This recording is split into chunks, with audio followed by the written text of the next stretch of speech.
Yeah. And you also played poker and you work both too, right? Yeah. How is to be in this universe of poker, and how can you connect the gaming universe with the poker universe? Did it help something in your career in sports? Yeah, no, I think like like without getting too sentimental, I really think I found my shelf right now. I'm in a very fortunate position that I really feel comfortable running esports at this pace because of all my past experience. Right, I've been a gamer. I know the space from the competitive side. So I know esports, but also I've been on the stages. I know what it feels like to royally fail a semifinal in Korea in front of 3,000 people, and it was my fault. I'm still haunted by that. That was in 2003, by the way.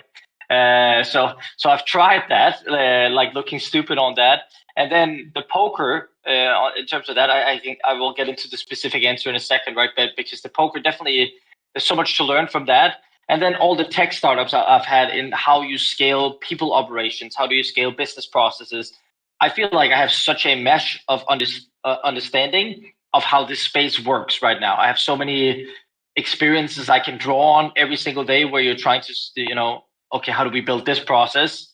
How about, I don't know, a bit from here, a bit from here, a bit from here, and then I can come up with something. I think that's good.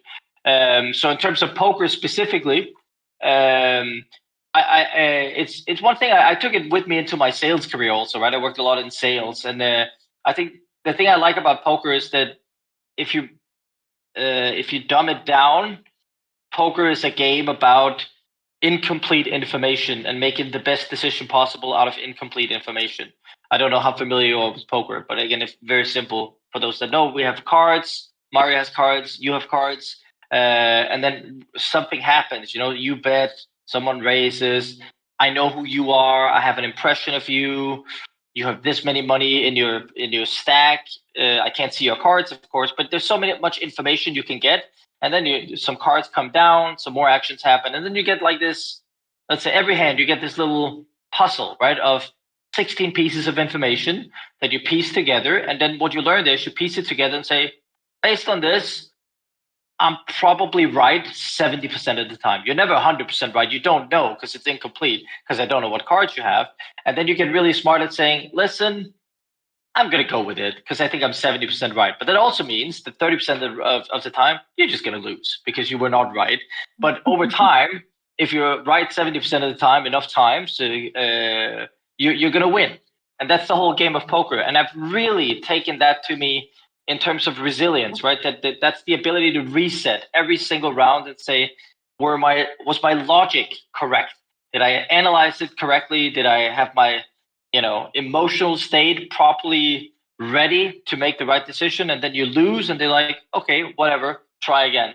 I think that's one of the biggest things that I see in poker, that it's like process, and analyzing a problem and just crunching a problem like as best as you can, learning from it and going again. And that's really helpful. And then I guess finally not dwelling on the result. So a result can be what it is, but you have to go again, kind of thing. So I think Okay. this is like the best part of your career in general, because you are like a poker athlete, and because of that you learn how to read people in situations and start over all the time. It's basically almost the same Yeah. of Counter Strike, every round is, 100%. yes, it's round by round. If you don't have like a tough mind, like good emotions, everything's go down. Yeah. This is something that I really like in your career, because I think the hardest part for me when I play poker is don't make like a smile face or a happy face when I get good cards, and this is something that you have to manipulate for be a good Sure. pro player. uh, Sure. my question